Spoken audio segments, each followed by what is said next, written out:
السلام علیکم ورحمۃ اللہ وبرکاتہ۔ ناظرین کرام، ربیع الاول شریف کے اس بابرکت مہینے میں حضور علیہ الصلاۃ والسلام کی بارگاہ میں ہم نذرانہ عقیدت پیش کر رہے ہیں، اور وہ اس حوالے سے ہے کہ حضور علیہ الصلاۃ والسلام کا مبارک زمانہ بہترین زمانہ ہے۔ آپ خود ارشاد فرماتے ہیں، خیر القرون قرنی ثم الذین یلونہم ثم الذین یلونہم، کہ بہترین زمانہ وہ ہے جو میرا زمانہ ہے، پھر اس کے بعد جو زمانہ آنے والا ہے یعنی صحابہ کرام رضوان اللہ تعالی علیہ مجمعین کا زمانہ، اور پھر اس کے بعد جو زمانہ آنے والا ہے یعنی تابعین و تبع تابعین کا زمانہ۔ تو حضور علیہ الصلاۃ والسلام کا وہ زرعی دور، آپ کی محنت اور کاوش سے تیار ہونے والا ایک معاشرہ، آپ کی محنت سے، جد و جہد سے، نظر کرم سے تیار ہونے والی وہ عظیم المرتبت ہستیاں، وہ شخصیات، صحابہ کرام رضوان اللہ تعالی علیہ مجمعین اور آل بیت اطہار، حقیقت میں وہ رول ماڈل ہیں ہمارے لیے۔ اور قرون اولیٰ کے وہ مسلمان کہ جو حضور علیہ الصلاۃ والسلام نے خود تربیت کر کے تیار فرمائے، ان کا نقش پا دنیا کے اندر تا قیام قیامت ہمارے لیے ایک نمونہ عمل ہے۔ حضور علیہ الصلاۃ والسلام نے اگر کسی کو جرنیل بنا دیا تو قیامت تک اس کی مثال نہیں ملتی، کسی کو محدث بنا دیا تو اس کا کوئی ثانی نہیں ملتا، شفقت فرماتے ہوئے کسی کو کوئی منصب دے دیا، اللہ تبارک و تعالی نے اس میں اسے کمال عطا کر دیا۔ دنیا کے اندر بے شمار لائبریریاں ہیں اور بے شمار کتابیں، ایک ایک لائبریری کے اندر کروڑوں کتابیں موجود ہیں، لیکن یہ ساری کتابیں مل کے بھی بڑی دیانتداری کے ساتھ میں کہہ رہا ہوں کہ کوئی ایک فرد صدق و اخلاص میں صدیق اکبر رضی اللہ تعالیٰ عنہ جیسا تیار نہیں کر سکی، جس طرح کے قرآن اور صاحب قرآن کی صحبت اور برکت سے وہ تیار ہوئے۔ عدل و انصاف میں کوئی ثانی نظر نہیں آتا حضرت فاروق اعظم رضی اللہ تعالیٰ عنہ کا۔ شرم و حیا حضرت عثمان غنی رضی اللہ تعالیٰ عنہ سے بڑھ کے اس کی کوئی مثال نہیں ملتی کہ آقا علیہ السلام فرمائیں کہ اللہ کے فرشتے بھی ان سے حیا کرتے ہیں۔ اور بہادری اور شجاعت میں حضرت علی المرتضیٰ رضی اللہ تعالیٰ عنہ کی شخصیت ایک ممتاز شخصیت ہے، اور اللہ تعالیٰ نے آپ کو وہ جوہر عطا فرمائے جو اپنی مثال آپ ہیں۔ خیبر کے واقعات کو اور دیگر غزوات کے واقعات کو جب ہم پڑھیں تو حضرت علی رضی اللہ تعالیٰ عنہ کی اس عظمت کو ہم بڑے احسن انداز سے سمجھ سکتے ہیں۔ اسی طریقے سے بے شمار اور صحابہ کرام رضوان اللہ تعالیٰ علیہ مجمعین جنہیں حضور علیہ الصلاۃ والسلام نے اپنی نگاہ پاک کے فیض سے کوئی مرتبہ اور مقام عطا فرمایا، وہ اس میں یکتا ہو گئے اور اللہ تعالیٰ نے عروج اور ترقی نصیب فرمائی۔ اور بسا اوقات ایسے بھی ہوا، مالی وسائل نہیں ہیں، افرادی قوت نہیں ہے، لیکن ان کے پاس جو سرمایہ تھا وہ تھا حضور علیہ السلام سے عشق و محبت اور آپ کی پیروی، آپ کی اتباع و اطاعت۔ اس سامان کو لے کے وہ چل پڑے اور ہر میدان پر اللہ تعالیٰ نے کامیابیاں عطا فرمائی۔ کبھی افرادی قوت کم تھی مسلمانوں کے پاس، قرآن گواہ ہے اس پر کہ اللہ تعالیٰ نے آسمان سے فرشتے نازل فرما دیے اور انہوں نے آ کے مدد کی، اور اللہ تبارک و تعالیٰ کی تائید و نصرت انہیں نصیب ہوئی۔ تو دور کوئی بھی ہو، زمانہ کوئی بھی ہو، اسلام کی خوبی یہ ہے کہ ہر دور اور ہر ماحول معاشرے کے اندر بحیثیت مسلمان ہم اپنی بڑی باوقار زندگی گزار سکتے ہیں۔ مسلمان بن کے رہ سکتے ہیں، معذرت خانہ رویہ رکھتے ہوئے نہیں بلکہ سر اٹھا کے چل سکتے ہیں، اس لیے کہ صداقت، حقانیت اور سچائی اس کے اندر طاقت ہوتی ہے، اور جب کوئی دل کی گہرائیوں سے اس صداقت کو، اس حقانیت کو مان لیتا ہے کہ میرے آقا محمد رسول اللہ صلی اللہ علیہ وسلم جو پیغام لے کر آئے وہ حق کا پیغام ہے، اور اللہ کا فضل اور کرم ہے کہ اس گئے گزرے دور کے اندر بھی میں اس پیغام کو ماننے والا، جاننے والا اور پھر اس کا داعی بھی ہوں کہ آگے دوسروں کو دعوت دینے والا ہوں، تو یہ اللہ تعالیٰ کا ایک بہت بڑا احسان ہے جس پر اس کا شکر ہر لمحے ادا کرتے رہنا چاہیے۔ تو میں عرض یہ کر رہا ہوں کہ آج ضرورت اس بات کی ہے کہ بحیثیت مسلمان ہم اپنے اوپر غور کریں، اپنے کردار کا جائزہ لیں، اپنے اخلاق کا تجزیہ کریں۔ ربیع الاول شریف کا یہ بابرکت مہینہ ہمارے لیے اکاؤنٹیبلٹی کا مہینہ ہے۔ ہم اپنا احتساب کریں کہ نبی کریم رؤوف الرحیم صلی اللہ علیہ وآلہ وسلم نے 23 سال دن رات جس مشن کو آگے بڑھانے کے لیے کوششیں کی تھیں، آج کیا اس کے لیے ایک سیمپل کے طور پر اور رول ماڈل کے طور پر ہمارے معاشرے موجود ہیں، ہماری شخصیات موجود ہیں، ہمارے گھروں کے ماحول موجود ہیں؟ تربیت اولاد کے حوالے سے کیا ہم نے ان روایات کو، ان اقدار کو اور ان تعلیمات کو اپنایا ہوا ہے؟ یہ ساری کی ساری چیزیں وہ ہیں کہ جب ہم مسلمان خود ایک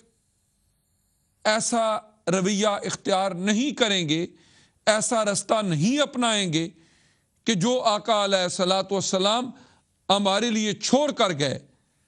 اور جو سب سے بڑی وراثت ہے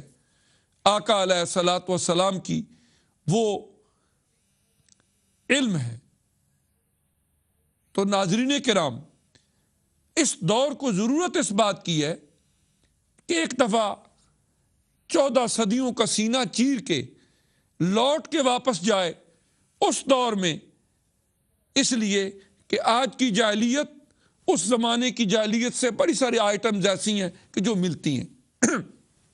آپس میں ملتا جلتا ماحول نظر آتا ہے۔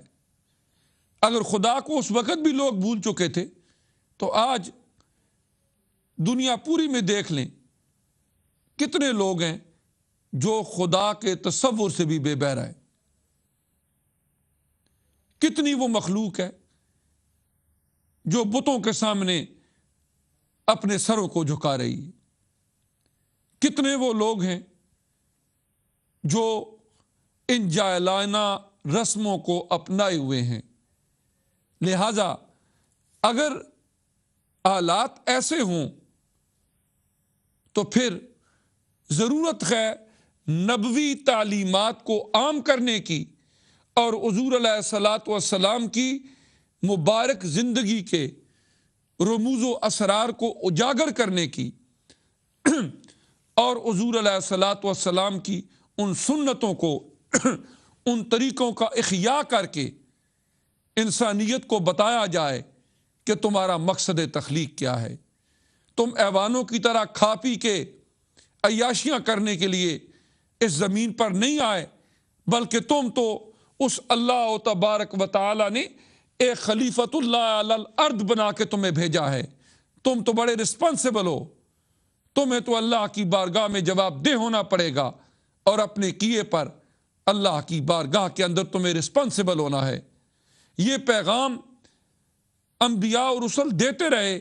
آقا علیہ الصلوۃ والسلام نے اس پیغام کی تکمیل فرمائی، اور پھر یہ ذمہ داری اپنی امت اجابت کے ذمہ لگا دی کہ وہ تا قیام قیامت اس دعوت و عظیمت کے مشن کو آگے بڑھاتے چلے جائیں گے۔ لہٰذا آج کے اس دور کو بہت اشد ضرورت ہے حضور علیہ الصلوۃ والسلام کی ان نبوی برکات کی۔ دو چیزیں ناظرین کرام ہمیشہ سے انسانوں کی اصلاح کا سبب رہی ہیں، ایک رجال اللہ اور ایک کتاب اللہ، ایک اللہ کے بندے اور ایک اللہ کی کتاب۔ وہ صحائف، وہ کتابیں جو نازل ہوتی رہیں، ان سے لوگ رہنمائی لیتے رہے، وہ انبیاء اور رسل جو تشریف لاتے رہے، ان کے نقوش پا کو اپنے لیے رہنمائی سمجھتے ہوئے جو لوگ اپنی زندگیاں گزارتے رہے، وہ بھی حق کو پا گئے اور قرب الہی کی منزلوں کو انہوں نے طے کر لیا۔ آج بھی طریقہ کار وہی ہے۔ زمانہ جتنا ترقی کر جائے، حالات جتنے تبدیل ہو جائیں، اگر ہم آج یہ کہیں کہ جی آج کا زمانہ بہت ترقی یافتہ ہے، اس لیے کہ آج انسانوں نے اپنے رہن سہن کے لیے بڑے بڑے محلات بنائے ہوئے ہیں، بڑی بڑی خوبصورت رہائش گاہیں بنائی ہوئی ہیں، تو قرآن پڑھ کے دیکھیں، قوم عاد اور قوم سمود کے واقعات پڑھ کے دیکھیں، یہ صرف پڑھنے کے لیے اور سنانے کے لیے نہیں ہے، بلکہ یہ تو سامان عبرت ہے ایک مومن بندے کے لیے، کہ ان کے پاس دولت تھی، زرخیز زمینیں تھیں، وسائل تھے، لیکن جہاں انہیں کوئی اونچی پہاڑی نظر آتی وہاں پر ایک بڑا محل تعمیر کر لیتے، وہاں پر بڑے بڑے اپنے لیے مکانات بنا لیتے، لیکن اسی معاشرے کے اندر رہنے والے غریبوں، محتاجوں، ضعیفوں، ہیلپ لیس لوگوں کا ان کے دلوں کے اندر کوئی احساس نہیں ہوتا۔ وہ کسی نے کہا تھا نا، سامنے جو یہ بلڈنگ نظر آ رہی ہے یہ اپنی بلندی پہ اترا رہی ہے، سامنے یہ جو بلڈنگ نظر آ رہی ہے یہ اپنی بلندی پہ اترا رہی ہے، ذرا اس کے گملوں کے پھولوں کو سونگھو تو خون غریباں کی بو آ رہی ہے۔ بظاہر جتنا بھی ہو، لیکن اگر وہاں پر غریبوں کا خون چوس چوس کے اس زمانے کے اندر لوگوں نے اپنے محلات بنائے، تو قرآن گواہ ہے کہ اللہ تعالیٰ نے ان سارے محلات کو عذاب الہی بیچ کے تہس نہس کر کے رکھ دیا۔ قارون کے خزانے آج تک پتہ نہیں چل سکا کسی جیولوجسٹ کو یا اسٹرانومسٹ کو کہ زمین میں دھنس گئے ہیں یا آسمان اچک کے انہیں اوپر لے گیا ہے۔ یہ اللہ تعالیٰ نے سامان عبرت رکھا ہے قرآن عزیز میں ہمارے لیے۔ نو ڈاؤٹ آج کا دور بہت ترقی یافتہ ہے، لیکن اسلام کی نظر میں ترقی یہ ہوتی ہے کہ ایک طرف دنیا کے حوالے سے انسان پرسکون ہو، یہاں پر عدل و انصاف کا نظام قائم ہو، جہاں پر انسان اللہ کو یاد رکھتے ہوئے زندگی گزاریں، ہاتھوں کے اندر اللہ کا دیا ہوا رزق حلال ہو، لیکن جہاں تک دل کا تعلق ہے اس کی دھڑکنوں کے اندر اللہ کی یاد کا بسیرا ہو۔ ہمارا کام تھا راتوں کو رونا یاد مولا میں، ہماری نیند تھی میوے خیال یار ہو جانا۔ ایک کالر ہے ہمارے ساتھ، ان کی بات سنتے ہیں۔ السلام علیکم جی۔ وعلیکم السلام صاحب، وہ کی حال ہے؟ الحمدللہ۔ کون صاحب، کہاں سے؟ جی سکندر یاد بول رہا ہوں یونان سے۔ سکندر حیات جی، کہاں سے؟ جی یونان سے بول رہا ہوں، سکندر یاد جی یونان سے۔ تو آج ہمارا موضوع ہے کہ لوٹ جا عہد نبی کی سمت رفتار جہاں، جی جی کہ آج دنیا کے اندر جو حالات ہیں، ہم کہتے ہیں کہ آقا علیہ الصلوۃ والسلام کی ان تعلیمات کو عام کر کے آج کے اندھیروں کو اجالوں میں تبدیل کیا جا سکتا ہے۔ اس حوالے سے آپ کیا کہیں گے؟ صاحب وہ ایک لفظ ہے عربی کا رتل، جی یہ کس چیز کا نام ہے یا کتنے وزن کا نام ہے؟ یہ کون سے زمانے کی بات ہے؟ یہ کیا آپ نے لفظ بولا ہے؟ رتل رتل جی ہاں، یہ کتنے، کیا چیز ہے یا وزن کسی کا نام ہے یا کیا چیز ہے یہ رتل؟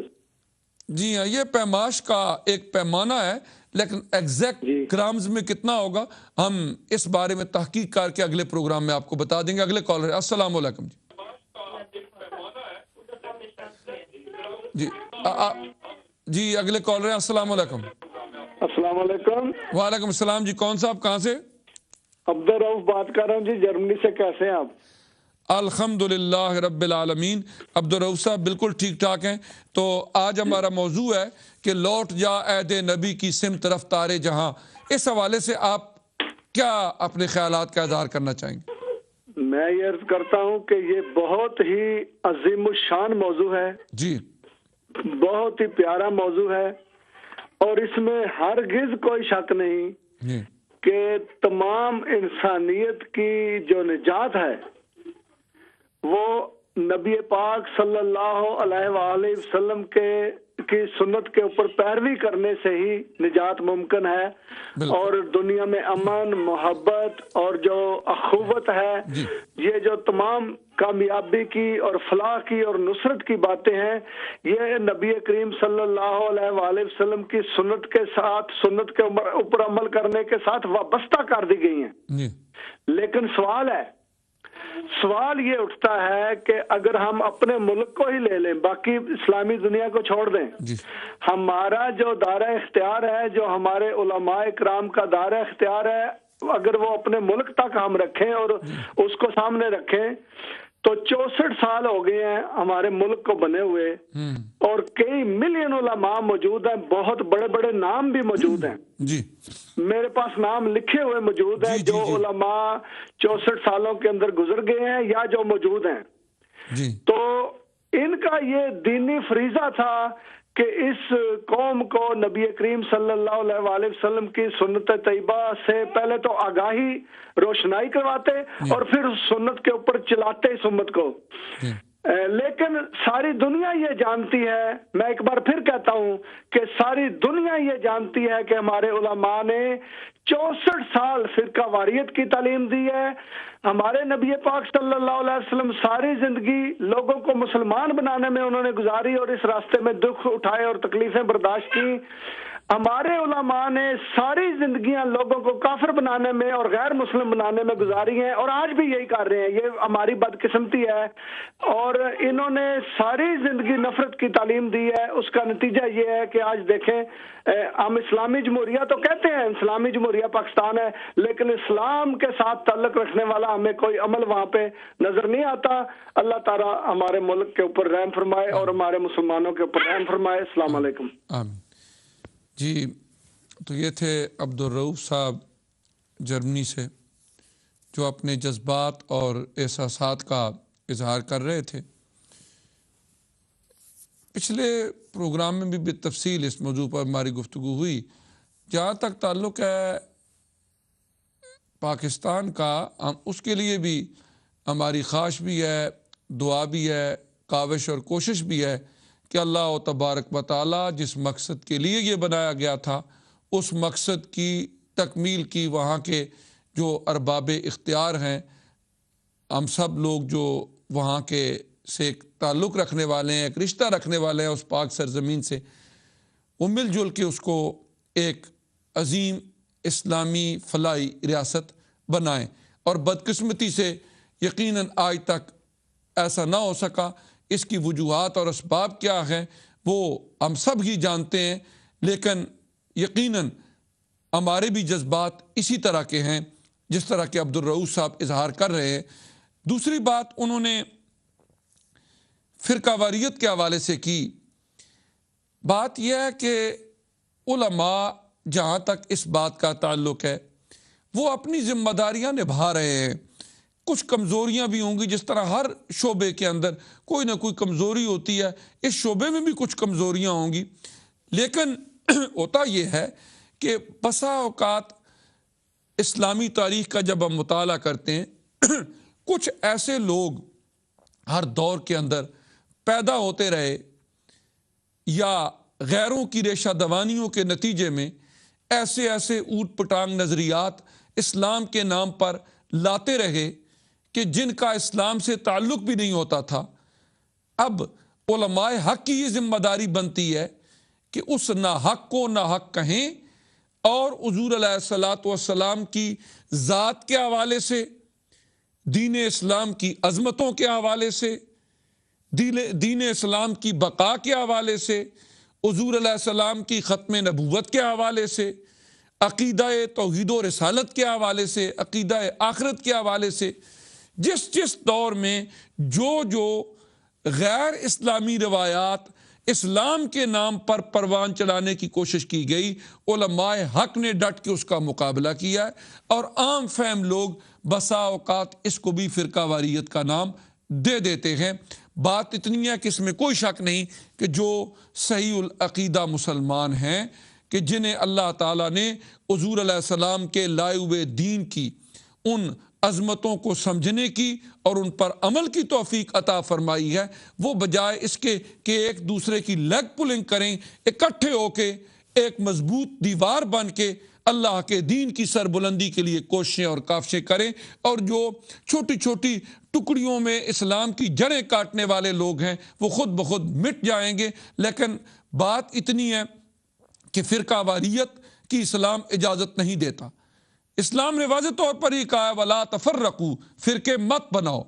فرقوں کی اجازت نہیں ہے۔ لیکن اگر کسی ناحق کو ناحق کہنے کا نام فرقہ ہو تو اس میں بھی ہمیں غور و فکر کرنا چاہیے کہ ناحق کو ہم سب کو مل کے کہنا چاہیے کہ یہ ناحق ہے، پھر فرقہ بندی نہیں ہوگی۔ لیکن جو لوگ حق پر ہیں، جن کے عقائد سچے اور سچے ہوں، جن کے اعمال سنت نبوی کے مطابق ہوں، جنہوں نے حضور علیہ السلام کی ذات کے ساتھ محبت الفت کرتے ہوئے اپنی زندگی کو دین اسلام کے مطابق گزارنا ہو، اور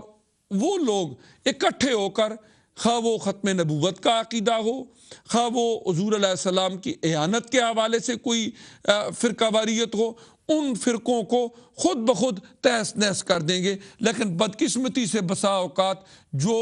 صحیح عقائد کے حامل ہیں وہ بھی ایک دوسرے کی لیگ پولنگ کرتے ہیں، ایک دوسرے کا جینا محال کرتے ہیں، اور بسا اوقات لیڈرشپ کے چکر میں کوئی اس قسم کے حالات پیدا ہوتے ہیں کہ جو مسلمانوں کے اندر خود نفرت پیدا کرتے ہیں۔ تو ایسے حالات نہیں ہونے چاہیے، اس لیے کہ اسلامی تعلیمات کی روح یہ ہے کہ مسلمان متحد ہوں، ان کے اندر یکجہتی ہو،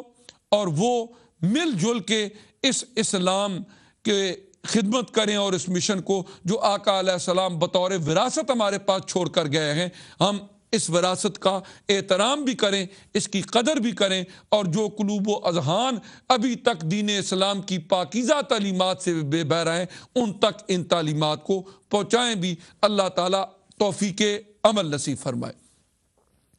تو ناظرین کرام، بات ہو رہی تھی اسی حوالے سے کہ حضور صلی اللہ علیہ وآلہ وسلم کی تشریف آوری اللہ کا ایک بہت بڑا احسان ہے، ایک بہت بڑا احسان ہے اللہ تعالیٰ کا کہ اس نے حضور علیہ السلام کو مبعوث فرمایا۔ لیکن اس احسان کی قدر کس کو کرنی ہے؟ پہلے تو اس احسان کی قدر ان کو کرنی ہے جن کے بارے میں قرآن فرماتا ہے کہ اللہ پاک نے ان پر احسان کیا ہے۔ جہاں تک آپ کی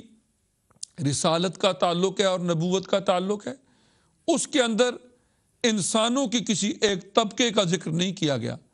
بلکہ پوری اولاد آدم کے لیے فرمایا گیا کہ اے پیارے حبیب صلی اللہ علیہ وسلم آپ اعلان فرما دیجئے، قل یا ایھا الناس انی رسول اللہ الیکم جمیعا، کہ آپ فرما دیجئے کہ اے لوگو میں تم سب کی طرف اللہ کا رسول بن کر آیا ہوں۔ لیکن جہاں تک احسان کا تعلق ہے، جس کی قدر سے روشناس ہونا ہے، لقد من اللہ علی المؤمنین اذ بعث فیہم رسولا، وہ احسان اللہ پاک نے اہل ایمان پر کیا ہے، لہذا اس احسان کی قدر شناسی کا آغاز بھی ان سے ہوگا کہ جن قلوب کے اندر اللہ تعالیٰ نے ایمان کی رمق، روح اور روشنی رکھی ہے، اور پھر یہ روشنی آگے پھیلتی چلی جائے گی، اور انشاءاللہ اندھیروں اور ان برائیوں کے اندر ڈوبی ہوئی انسانیت کو انشاءاللہ نیکی کی راہ نصیب ہوگی۔ ایک اور کالر ہے ہمارے ساتھ، ان کی بات سنتے ہیں۔ السلام علیکم۔ وعلیکم السلام جی، کون صاحب کہاں سے؟ میں حاجی سلمان جناب لوٹن سے۔ حاجی سلیمان صاحب ماشاء اللہ، تو جی حاجی صاحب کوئی کیا کہنا چاہیں گے آپ؟ جناب کہنا یہ چاہوں گا کہ میں اگے سنیا تہاڈی جناب جڑی تسی تقریر کر رہے ہو، دس رہے ہو، بہت خوشی کی گل ہے، تو بہت اچھی چیز ہے۔ جی اگے ایک بھائی صاحب نے دسیا کہ اے فرقہ واری دے بارے چ اصل وجہ یہ ہے کہ جی دو ہی ٹی وی نے اس وقت جڑے کوئی والے سنت والجماعت دا دس رہے نا، ہفتے والے دن سیالوی صاحب آنے نا، جی تے ਉਹ ਜਿਹੜੀਆਂ ਗੱਲਾਂ ਸਾਨੂੰ ਅੱਜ ਕੱਲ ਉਹ ਦੱਸ ਰਹੇ ਨੇ, ਉਹ ਸਾਡੇ, ਮੈਂ ਹੁਣ 60 ਸਾਲ ਹੋ ਗਏ ਨੇ ਤਾਂ ਅੱਜ ਤੱਕ ਮੈਨੂੰ ਨਹੀਂ ਪਤਾ ਜੀ ਮਰਜ਼ਈਆਂ ਦੇ ਬਾਰੇ ਚ। ਜੀ ਤੇ ਦੋ ਹੀ ਸਾਡੇ ਟੀਵੀ ਨੇ, ਤੇ ਮੈਂ ਤੇ ਸਿਰਫ ਇਹ ਰਿਕੁਐਸਟ ਕਰਾਂਗਾ ਕਿ ਐਲ ਸੁਨਨਤ ਵਲ ਜਮਾਤ ਦੇ ਜਿਹੜੇ ਲੋਕ ਨੇ ਇੱਕ ਪਲੇਟਫਾਰਮ ਤੇ ਜਮਾ ਹੋ ਜਾਣ। ਜੀ ਜਮਾ ਹੋ ਕੇ ਦੇਖੋ ਜੀ, ਮੈਂ ਹੁਣ ਵੀ ਦੇਖ ਇਸ ਵਕਤ ਹੈ ਜਦੋਂ ਰਬੀ ਅਵਲ ਦਾ ਮਹੀਨਾ, ਇਸ ਵਕਤ ਵੀ ਜਿਹੜੇ ਟੀਵੀ ਦੱਸ ਰਹੇ ਜੀ ਤੁਸੀਂ ਮਿਲਾਦ ਕਿਉਂ ਕਰਦੇ ਹੋ, ਕਿੱਥੇ ਮਿਲਾਦ ਲਿਖਿਆ ਆ ਜੀ, ਕਿਉਂਕਿ ਮੈਂ ਟੀਵੀ ਤੇ ਸੁਣਿਆ ਜਿਹੜੇ ਟੀਵੀ, ਔਰ ਜ਼ਿਆਦਾਤਰ ਟੀਵੀ ਜਿਹੜੇ ਨੇ ਉਹ ਵੀ ਗੱਲ ਕਲਤ ਲੋਕ ਦੇ ਸਾਡੇ ਦੋ ਹੀ ਟੀਵੀ ਹਨ ਜਿਹੜੇ ਕੁਝ ਦੱਸ ਰਹੇ ਨੇ, ਤਾਂ ਕਿਉਂ ਨਹੀਂ ਵੈ ਜੀ ਸੁਣੀ ਸਾਰੇ ਅਗਰ ਇਕੱਠੇ ਹੋ ਜਾਣ। ਜੀ ਹਾਂ ਹੈ ਜੀ ਇਸ ਮੁਲਕ, ਕਿਉਂਕਿ ਅਸੀਂ ਜਦੋਂ ਇੱਥੇ ਆਏ ਸਾਂ 1956 ਚ, ਤਾਂ ਅਸਾਂ ਨੇ ਤਕਰੀਬਨ 70-72 ਤੱਕ ਇੱਥੇ ਕੋਈ ਇਮਾਮ ਨਹੀਂ ਸੀ, ਕੋਈ ਸਾਨੂੰ ਇਹ ਪਤਾ ਨਹੀਂ ਸੀ ਈਦ ਕਦੋਂ ਹੈ, ਰੋਜ਼ੇ ਕਦੋਂ। ਉਸ ਵਕਤ ਤੋਂ ਲੈ ਕੇ ਅੱਜ ਵਕਤ ਤੱਕ ਜਿਨ੍ਹਾਂ ਲੋਕਾਂ ਨੂੰ ਅਸੀਂ ਗਲਤ ਕਹਿੰਦੇ ਹਾਂ, ਉਹਨਾਂ ਲੋਕਾਂ ਨੇ ਕਿਤਨੇ ਫੈਲੇ ਫੁੱਲੇ ਨੇ, ਮਗਰ ਸਾਡੇ ਸੁੰਨੀ ਕਿਤਨਾ ਫੈਲੇ ਫੁੱਲੇ ਨੇ ਇਸ ਜੀ ਅੱਲਾਹ ਦੇ ਫਜ਼ਲਾਂ ਤੁਹਾਡੇ ਜੇ ਲੋਕ ਕੋਈ ਜਿਹੜੇ ਕੋਈ ਪੜ੍ਹੇ ਲਿਖੇ ਆਏ ਨਾ, ਹੁਣ ਸਾਡਾ ਲਿਟਰੇਚਰ ਹੁਣ ਸ਼ੁਰੂ ਹੋਇਆ, ਅੱਜ ਤੋਂ ਮੇਰਾ ਖਿਆਲ ਹੈ ਕੋਈ 10 ਸਾਲ ਹੋ ਗਏ। ਇਸ ਨੇ ਤੋਂ ਪਹਿਲੇ ਸਾਡੇ ਕੋਲ ਕੋਈ ਲਿਟਰੇਚਰ ਨਹੀਂ ਸੀ, ਅਸਾਂ ਉਹਨਾਂ ਦੋਆਂ ਨਾ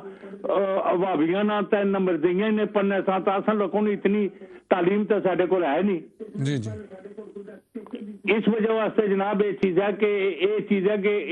ਮੈਂ ਰਿਕੁਐਸਟ ਕਰਾਂਗਾ ਕਿ ਸਾਰੇ